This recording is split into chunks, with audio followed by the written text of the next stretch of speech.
Sure. Well, everyone, welcome back to a very exciting episode of the Storybox podcast. My audience may say I'm in a very different environment. That is because I'm in a different location, but that is totally okay. Today, I have the pleasure of speaking with Trudy Cathy White, who is the daughter of Truett and Jeannette Cathy. Many of you may know of the brand that the family started many, many years ago now called Chick-fil-A. Even if you are an Australian, you know the name of that brand. It is quite popular and for good reason too. But Trudy, she has worked in many various roles of the company for many, many years, including when she was just 19 years old as a restaurant operator. Imagine that. But Trudy and her husband, John, served as missionaries in Brazil as well and co-founded Lifeshape and Impact 360 Institute. She's a developer and encourager at heart. I love that. She served as a director of WinShape Camps for girls from 2003 all the way to 2017. She's a seeker. She's an author, a dedicated wife, mother of 4, and grandmother of 16 grandchildren. My goodness, that is a lot. I don't know how you manage your time, Trudy, but every day she's fueled by her passion to be intentional with her influence. In everything Trudy does today, she is led by a commitment to obey God's leadership, nurture family relationships, and promote godly character in the next generation, which leads me to promote her new book, which I love the title of, A Legacy That Lasts. I believe it's coming out in January. But Trudy, can I welcome you so much to the Storybox podcast today? Oh, thank you so much, Jay. It's great to be with you. It's an honor to be on the show. It's great to have you here. When I was given the opportunity to actually speak to you, I leaped at the opportunity because I'm like, you resemble so many things that I'm still learning in my own life and I want to learn more of in my own life, especially about the topic of legacy. My audience knows that I'm very, very big on legacy. And we'll get to my legacy question at the very, very end. I don't want to spoil it too soon. But I'm grateful for your time today. The very first question that I do have for you is a question that I love starting off all my conversations with, which is, what does success look like to you? Yeah, success for me looks like just being who God made me to be. I think that is the place I find the most significance and find life very satisfying. I was raised in a Christian home. I was introduced to the love of Jesus Christ. I have chosen to be a follower of Jesus. And that is what defines success for me, is following him faithfully and being the person he created me to be. When you said that you grew up in a Christian home. I myself grew up in a Christian home too, but there needs to be a time and a place in your life where you realize that you need Jesus. What age were you? And do you remember the place where you were at when you trusted Christ as your Savior? Yeah, Jay, I totally remember it. I was 7.5 years old. I was at home in conversation with my mom and dad and just came to them and said, you know what? I want to make this decision. I want to embrace the fact that Jesus died on the cross for me. He rose again. He offers me eternal life. If God loves me, I want to love him back. And so it's a very simple concept in my mind as a young girl. But I think that's the way God makes it, or it makes it easier for all to come to know him. So as I was a young girl, but over the years, I began to grow in my faith. And I'm very thankful to have made that decision when I did. I've not lived a perfect life. There are no perfect people. I've made mistakes along the way, but I think I've made fewer mistakes along the way because of making that important decision as a young girl. Yeah, I've always said that none of us are perfect. We live in an imperfect world, trying to match up to this idea of perfection, but we can never match up to it. The only perfect person is God. And I think we just got to look to him in our lives and see his example that he's left for us. But I'm curious about you understanding the love of God as a 7-year-old child, and most adults can't even comprehend the love of God. So I wanted to ask you, for someone that is sort of wrestling with this whole idea of what is God's love in the first place, what does that look like and how can I really understand it? How would we help someone navigate through that conversation? Yeah, well, I think what helped me, Jay, more than anything was that I had parents who were around that were an example for me to watch the way my parents loved each other and to watch the way they showed love to me. It was an unconditional kind of love. I was corrected when I was out of line. I was commended and affirmed when I was making the right choices. That was very helpful. So it made it a little more natural for me to want to have a relationship with God. So I understand there are probably some people out there that haven't had that kind of upbringing or that kind of opportunity. And so you might tend to think, if my own earthly father or parents didn't love or care for me, how could a God love and care for me? But certainly we find God's word to be true and to be very clear to help us understand that he does love us unconditionally, that it is not based on what we do, but it's based on what he has done for us. And we can embrace that love and know that he will be faithful in that journey as we walk together with him. Who did God make you to be? Well, I am discovering that every day. You know, he has given me a personality. He has given me passions and desires. My passion in this season of life has been to be very intentional with my influence. I know that God created me to be able to do that. I didn't choose the family I was born into. None of us do. But I was given the opportunity to be a part of this family, which is connected, of course, very directly with Chick-fil-A. So our family is part of a family business. And by being a part of this family, God has given me certain responsibilities that have allowed me to be able to fulfill the desires that I have to know people, to inspire them to be all that God's created them to be, and to really influence godly character in the lives of other people, particularly and this next generation. I'm so grateful for parents who pass a legacy of a life well lived to me, that I feel inspired and that God has asked of me to do that as well with the next generation. With his help, we'll be able to do that. I think influence, especially a godly influence in the home, is needed now more than ever. I mean, I was born and raised into a Christian household, and I don't think I would have the kind of values instilled in me today if I didn't grow up in a Christian household. And having that level of respect and understanding surround it, like I want to be more like Christ every single day. I try and resemble that. I mean, like what we were saying before, none of us are perfect, so we do fall short, but the idea is to every single day try at least, and having these values to influence us every single day with the choices that we make, I think is really, really important. But I wanted to ask you, going to the family that you were brought up in, I mean, there's evidently now a lot of influence the family and has because of Chick-fil-A and everything like that. But for you growing up, what were sort of the values that you were instilled with or taught as a young kid? Well, without a doubt, and we've mentioned it multiple times, the Christian faith was a value that was important to our family. Reading God's word, going to church as a family together was very helpful. So that's a value that I picked up on from my parents that I understood.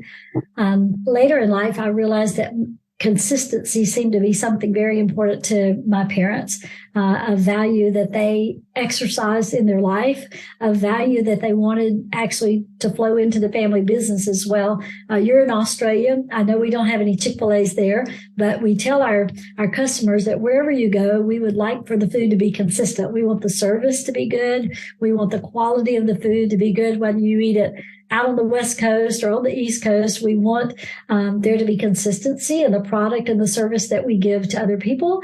And my parents were that way in the way they lived their life.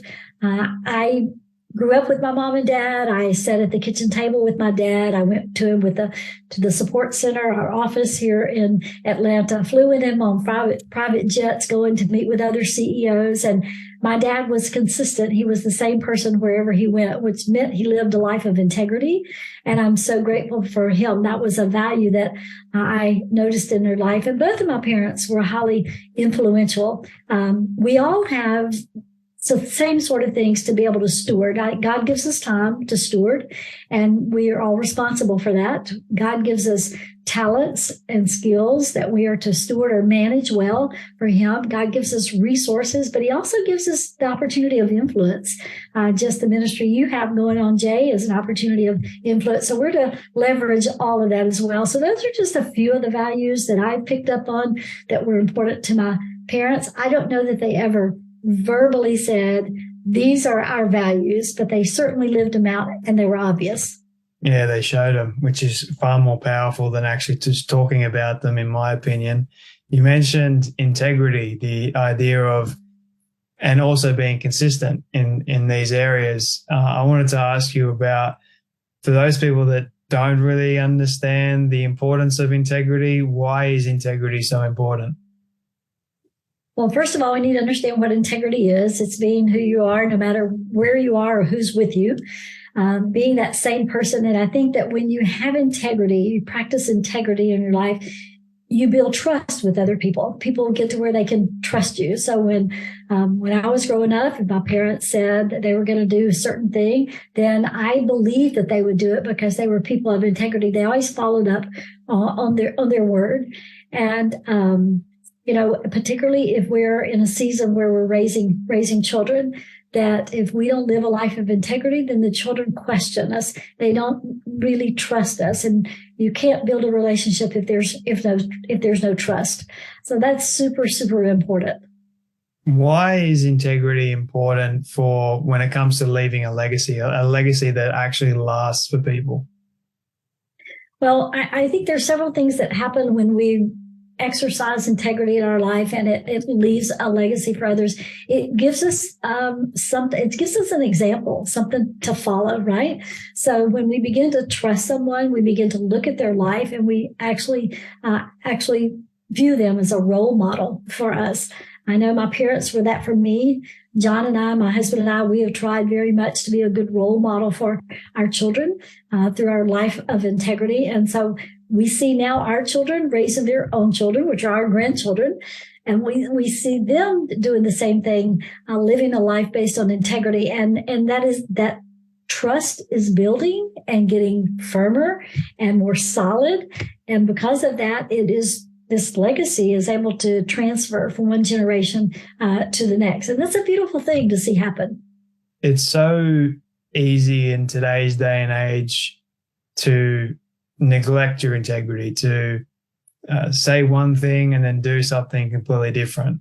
And that's why I think being able to say something and also follow through with it with action is so vital. And it's what's missing in a lot of young people today. So, I mean, that's what I try my best to resemble. But if we do fail, how do we fix it? Is there a way to sort of fix our integrity if we do stuff up from time to time?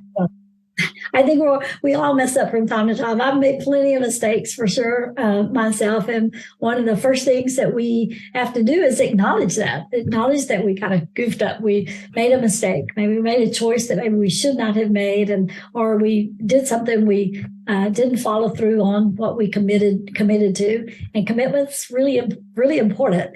So the first thing is just to acknowledge it, and then to seek forgiveness. If it's usually when we make decisions, it impacts more than just our own selves. It usually impacts other people around us. So it may be that in the process of making that decision or not making a particular decision, it's been hurtful to others. And so we have to go and ask for forgiveness. And of course, the Lord says that is the very thing to do to resolve relationships and to be able to mend those relationships and to move forward. And so that's what I suggest is important. And that's what I practice all the time. I can't tell you how many times I've had to even apologize to my own children and say, Mom probably shouldn't have spoken to you with that tone of voice, or sorry, I dropped the ball on this. We do that because we would want them to do that with us as well. What has been, from your memory, the biggest lesson that your father taught you as well as your mother?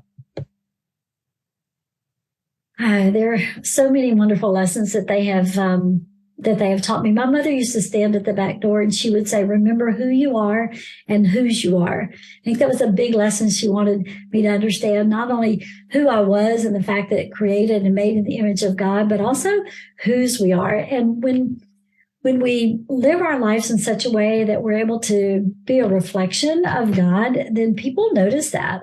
And it makes a big, big difference.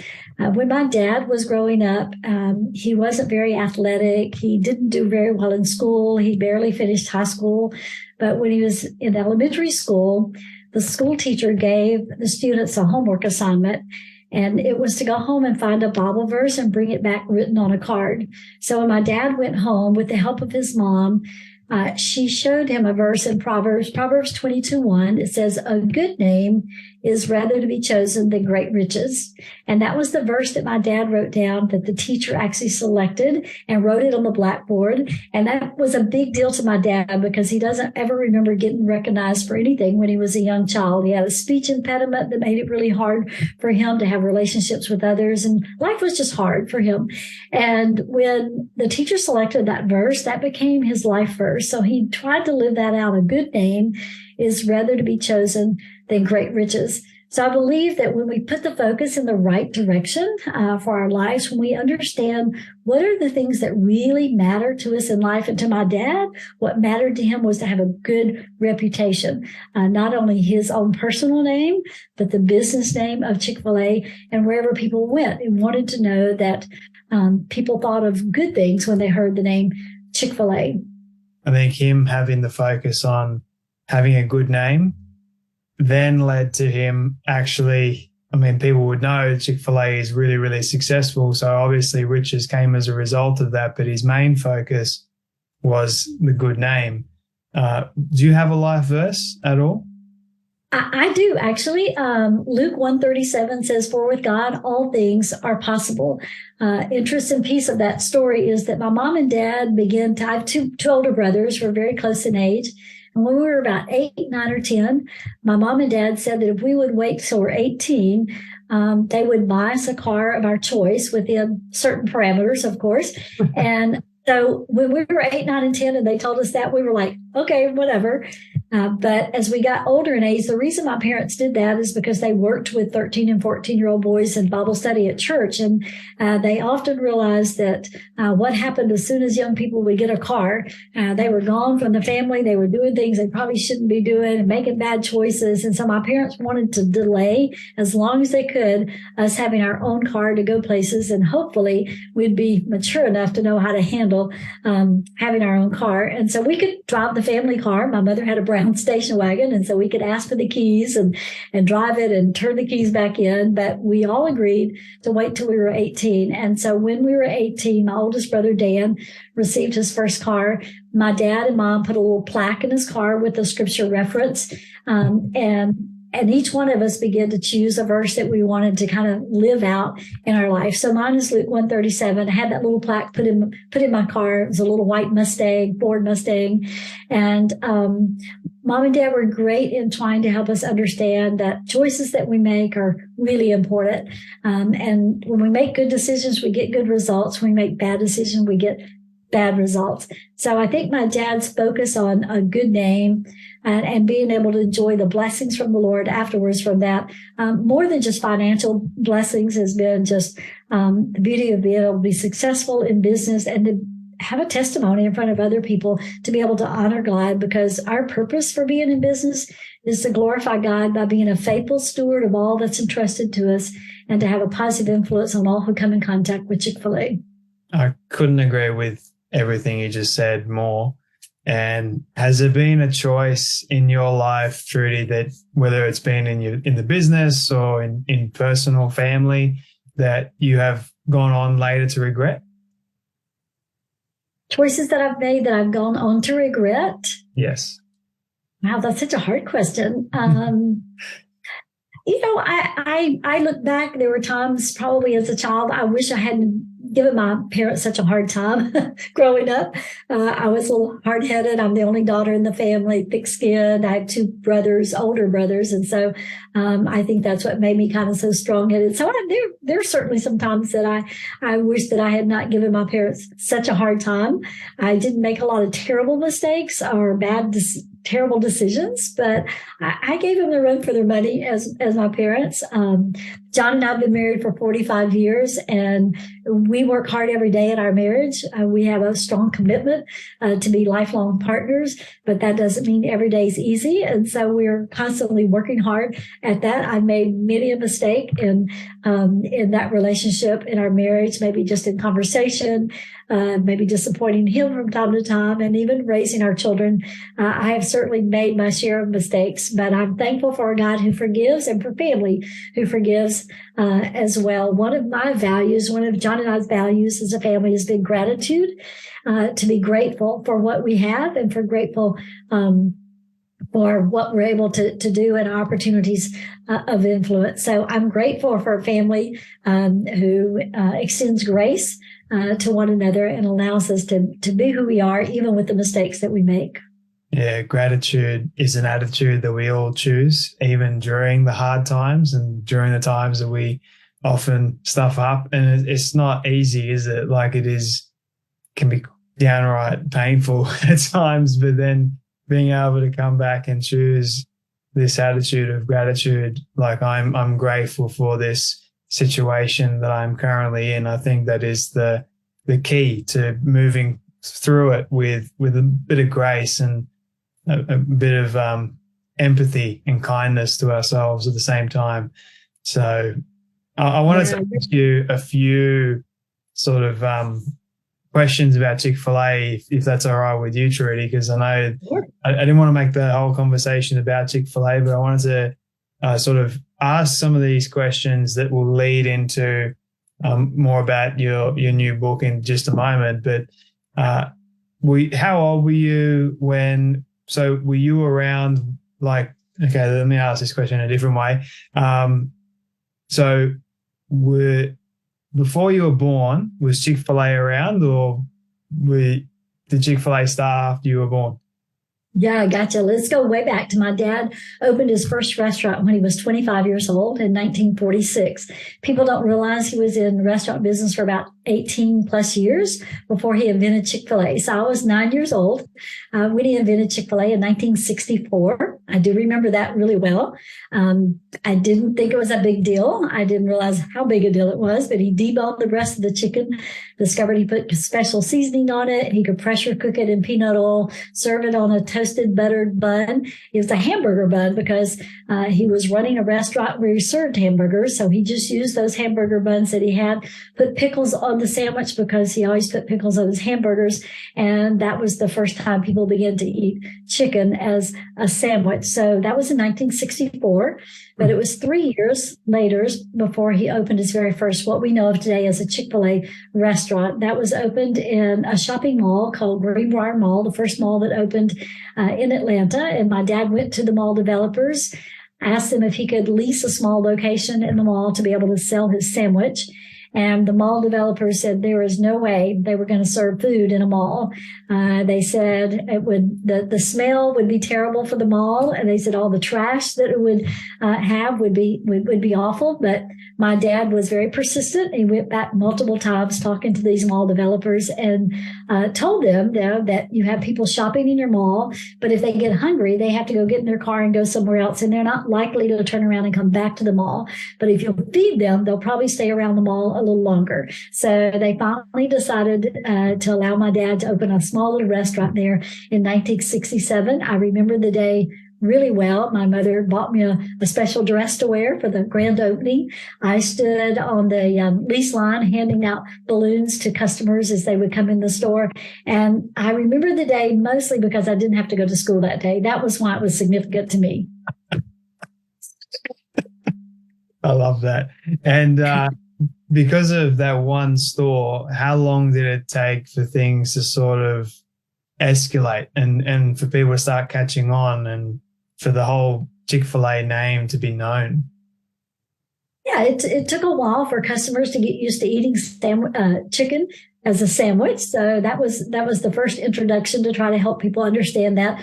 But that was also the beginning of the way for shopping malls, and particularly being in the large city of Atlanta, malls were popping up in a lot of different places, and we were taking advantage of every opportunity to be able to get into those malls. Of course, we wanted to be able to be there. We wanted a really good location. We weren't often able to get the best location because they weren't used to selling food in the mall and they didn't want to give us prime location. But as we began to grow and the reputation began to follow us, then a lot of malls were very willing to allow us to get some of the prime locations in the mall, which is, of course, on the main thoroughfare and hopefully maybe right near your anchor stores that are there in the shopping malls. So it was quite popular almost from the beginning. People wanted to be there. But an interesting thing that we ran into is that all of our restaurants are closed on Sunday, which you might be aware of. That started the first week my dad was in business with his restaurant back in the 40s. He had worked round the clock. It was a 24-hour restaurant. He had worked for 6 straight days and decided he was physically exhausted and did not want to open his restaurant on Sunday, and decided later that was probably one of the best business decisions that he ever made, to be able to honor the Lord by being closed on Sunday. So as Chick-fil-A became quite popular, and malls began to want Chick-fil-A in their malls, and then they opened on Sunday afternoons, we told them we would have to be closed on Sunday. So sometimes we had to turn down some pretty interesting deals at places that we wanted to be just because we wouldn't be open on Sunday. But this goes back to values and convictions. When we realize that we're committed to something, we made a commitment, we want to be consistent in it. So to this day, we've never opened any of our restaurants on Sunday, but we appreciate those people that eat twice as much either on Saturday before we close or on Monday when we open back up. We've got to get their fix. Chick-fil-A's not open on Sunday, guys. We've got to get our massive feed in on Saturday. That's so good. So when you were growing up, were you working in the business? I believe at 19, you ran your own store. That's right. But were you working within the Chick-fil-A business before that? Before that, you couldn't call it working if I wasn't getting paid, I guess. So volunteer, yes. But my dad would pick us up from school and oftentimes have to go back to the restaurant. So my brothers and I grew up in the kitchen of the restaurant, doing our homework, helping pick up trash in the parking lot. When I was really young, the waitresses would let me try to practice taking people's order and things like that. So we felt like we were definitely involved in the business, let's say. Even my mother, one of my mom's best friends, taught us a song, and my mother would take us to the restaurant and let us stand up on tables and sing to the customers. If you can imagine, we have some really cute pictures of us doing that. So we would say we've been involved in the business ever since we came into the world, practically. But yes, I was 19 years old. I had just finished my freshman year at college and was home for the summer in a conversation with my dad, looking for a Chick-fil-A operator for one of our restaurants in the Birmingham area. And that's where I was in school at Samford University. And I told my dad I would be happy to be a Chick-fil-A operator for him if he needed somebody. It was probably a 10-minute conversation that we had. He told me I would have to go through training just like all of our operators do, and that I couldn't call him crying if I had trouble. I would have to just go to whoever my supervisor was to talk to him about my troubles. And he would only let me have the restaurant for a year because he wanted me to go back to school and finish my education. So 19 years old, I became a Chick-fil-A operator. Really grateful for that opportunity. I grew a lot. I think I got a 4-year education in that 1 year. But more than that, I found my lifelong partner, my husband, John. He came in and applied as a job to be a team member, and I hired him. Not because I knew anything about it, but he was good looking. And I thought that was a good reason to hire somebody. So I hired him. And when you know it, we ended up falling in love, later got engaged, got married. And yeah, that's our story. I'll tell you a funny story, actually. So my very first job was in McDonald's. So I used to do a paper route, and then it was finally time for me to get a real job in the world. And McDonald's was just around the corner from the house that we were living at the time. I remember going in there for the interview, and the lady pretty much took one look at me and she hired me on the spot, basically saying, "You're a good looking dude. So what we're going to do is on Saturday, girls are going to come in on Saturday and buy burgers from you. We're going to put you at the front desk." And I was just like, you know what? Why not? It's a job. But that never happened. I was put on fry duty at the back of the McDonald's, and I think only the last 2 weeks that I was there was I on cashier duty, but no girls came in. There was more old people that came and ordered from me. And they used to complain all the time because I used to get their order wrong. Like they were regular customers. And I had to try and be good at remembering their order on the spot and things like that. So that was my story. It's just funny. Right. When I was growing up, we couldn't use that word. We just call it the M word. We just referred to it as M, right? I love it, Jay. That's great. Yeah, it was a funny story with me growing up and having many different jobs. And I remember that time very specifically because it wasn't as fun as what I thought it would be. 4 hours being on fry duty and then cleaning up things, and but it taught me character. I think it taught me a lot about character and people and the value of hard work and giving your all to certain things. But anyway, turning it back to you now, Trudy. I wanted to ask you a couple more questions because I know your time is precious, and I want to let you get back to your family. So talking about, you've got this brand new book coming out called A Legacy That Lasts. And I wanted to ask you, why did you decide to write a book like that now? What's the importance of it? Yeah, that's a great question. It really came at a season when we lost both my mom and dad. They died 10 months apart from each other. One in 2014, 10 months later in 2015, my mom passed away. And they had been married for almost 66 years, lived in the same house for 57 years.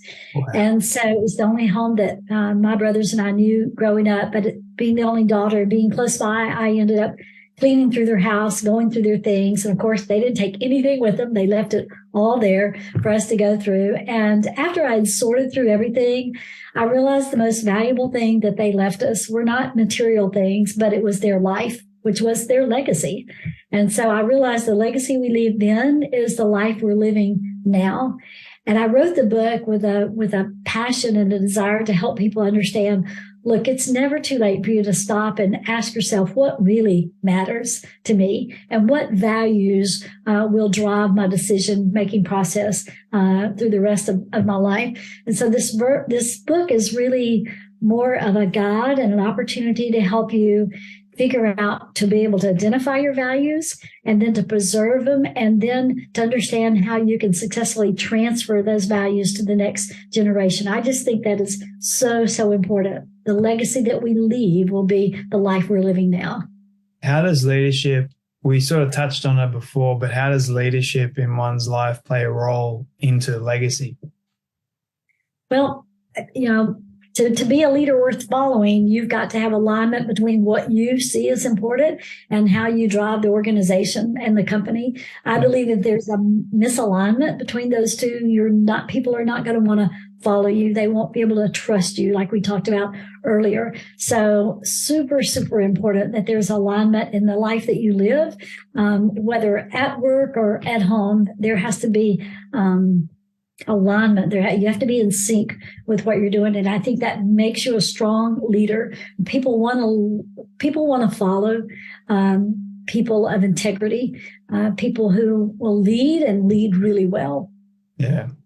How have you been able to, with your family dynamic, with your businesses, everything like that, what have been some of the challenging aspects of leadership that have come up with not just operating the family business, Chick-fil-A, but also your other businesses and working with, I believe you've got Impact 360 Institute and so many other areas of your life. How have you been able to navigate those challenging leadership areas?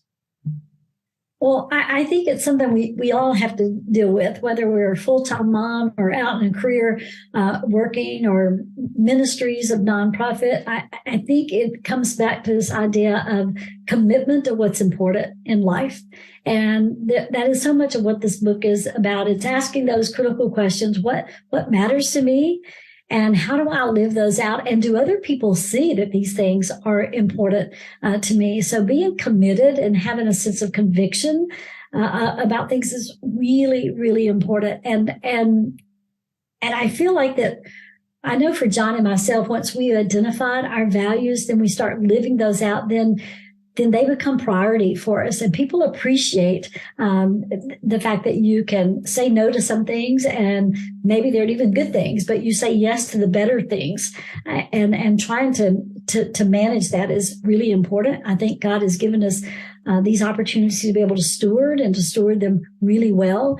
And so for John and myself to realize that faith is important to us, but our family is a value that we're committed to. So in our calendar, we will take time and block out opportunities that we know we want to give these kind of times to our family. Sometimes when the unexpected things happen, then we have to look, okay, what's really important for me right now in this particular area of our life.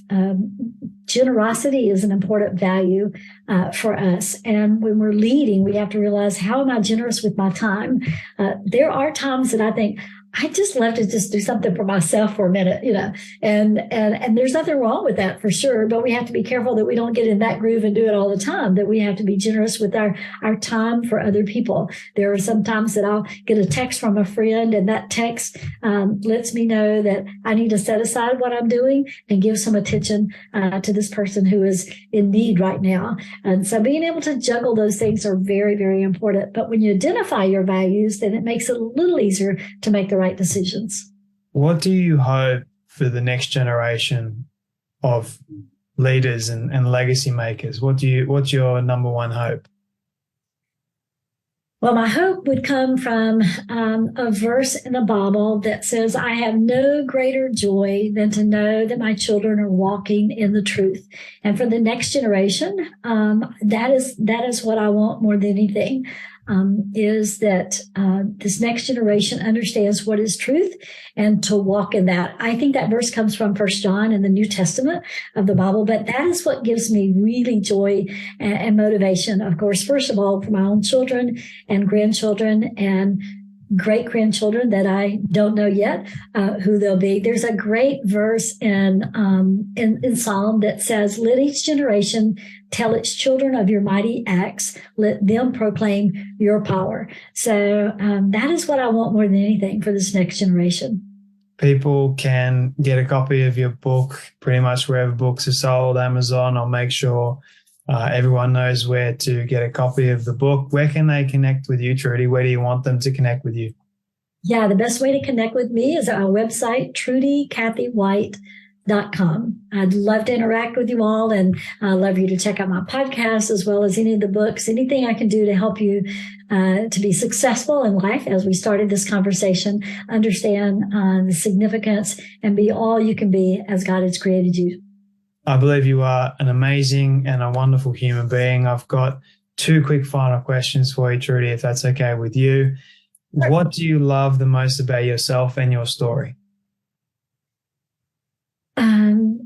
What I love about myself is the passions that I have really energize me. So people energize me a lot. I'm a people person, and I love that God created me that way. I am married to an introvert who loves to read and loves to study and is a great thinker. And that is the way God wired him. And together we are a great team. You asked me, what is it that I like about myself? And what was the second part of the question? What do you love the most about your story? Oh, about my story. My story is a God story. God has taken us through so much, and I am so thankful. Like I said, my life verse comes from Luke 1:37 that says, for with God, all things are possible. And it's those two words, with God, that are most important thing about my story. Yeah. It's interesting because, I'm the introvert. My girlfriend's the extrovert. She's the people person. But it's funny how I'm doing this. I'm meeting people on a regular basis. So I'm sort of having that extroversion tendency here. But I just love that relatability. This is my final question for you, Trudy, my all-time favorite question, and it is my legacy question. So it is a hypothetical one, but I want you to imagine with me for a moment that you've been able to reach the age of 100. All your friends and your family have decided to put together a film for you of everything you've ever said and everything you've ever done. Don't ask me how in the world they got it all. We'll call it magic for sake of argument.